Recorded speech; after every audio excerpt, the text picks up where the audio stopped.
Hello there!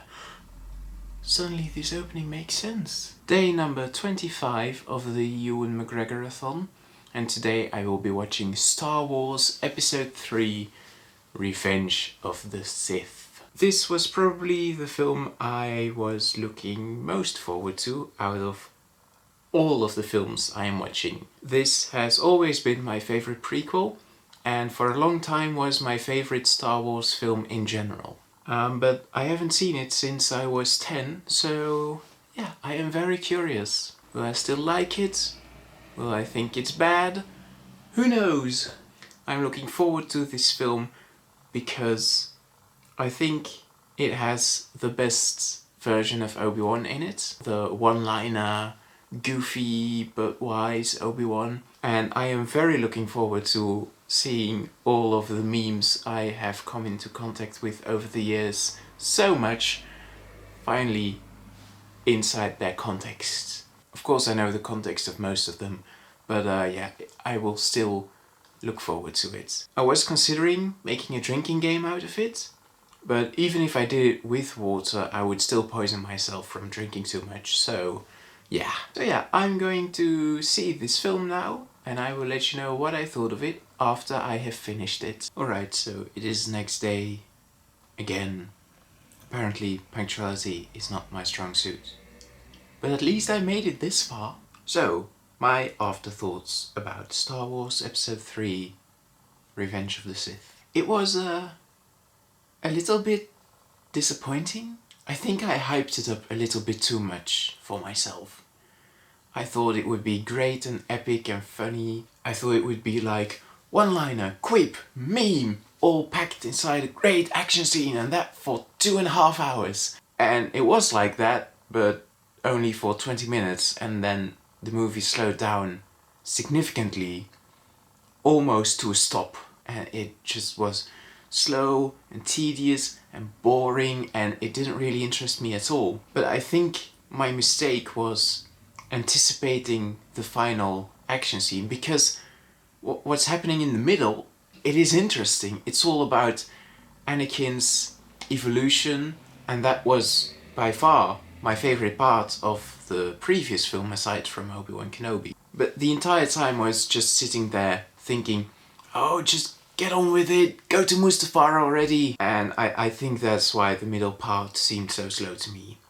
But then when they did get to Mustafar, oh man, was it worth it. I had this amazing over-the-top idea of the final battle between Obi-Wan and Anakin, where they're just shouting at each other with tears dripping down their face, being so angry that they can't, that they can barely control themselves, and it was exactly like that, and it was beautiful. I get that many people don't like the lightsaber duels in the prequels because they're too choreographed, but throughout the entire prequel trilogy I thought they looked less choreographed. Well, of course they were choreographed, but I could totally believe that these Jedi are so well trained that they just anticipate every single move and just are able to block everything until someone dies or gets their hands cut off. So I didn't have a problem with lightsaber duels, no, not really. And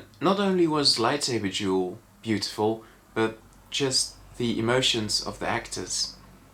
Everyone says Hayden Christensen is not a great actor in these films, and yes, I agree, but at least in the final duel you can see their raw anger coming up. And even Obi-Wan is furious. And especially Ewan McGregor when he yells at Anakin and says, "You are the chosen one!" It's so over the top, it's great. And I think that's where this film succeeds. Every time they go so over the top with their acting. Ewan McGregor, Hayden Christensen a little bit, but especially Ian McDermott. I hope I pronounced that right.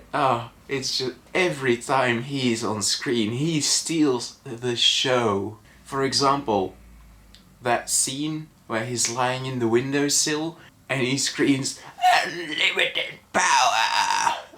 I knew that was crazy and over the top, but oh man, it was so much better than I remembered. This film And all the prequels exceed when they're campy.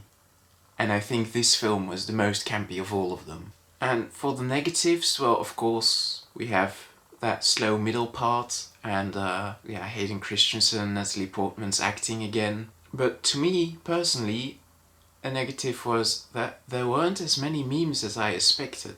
I was a little disappointed by that. I thought every other line would be a meme. Of course, when there was a meme, I was over the roof. It was so exciting every single time. Especially Ewan McGregor's big moment, because I didn't think it would come that soon. He was spying on Grievous and I thought, yeah, now it's going to cut to Anakin again. But it didn't, and he jumped down and I thought, oh, this is the moment, this is the moment. And then he said it, hello there. And it was great. It was probably the high point of the film. So I suppose that now I've seen the 3 prequels, I should do a ranking, but it's not really that interesting a ranking. I think it's pretty much the general consensus. I'd say I liked Phantom Menace the least, then Attack of the Clones, and then Revenge of the Sith the most. But Revenge of the Sith and Attack of the Clones are both quite higher than the Phantom Menace. Well, Revenge of the Sith and Attack of the Clones are almost the same, but I liked Revenge of the Sith just a tiny bit more. So all in all, I'm giving this film an 8 out of 10 for pure camp and being memed to death. Join me tomorrow when I will watch The Island, which is a film I've never heard of, and looking at the list of films, I think the next 10 or so films are films I've never heard of, so that will be interesting. So do join me for that, and I will see you tomorrow.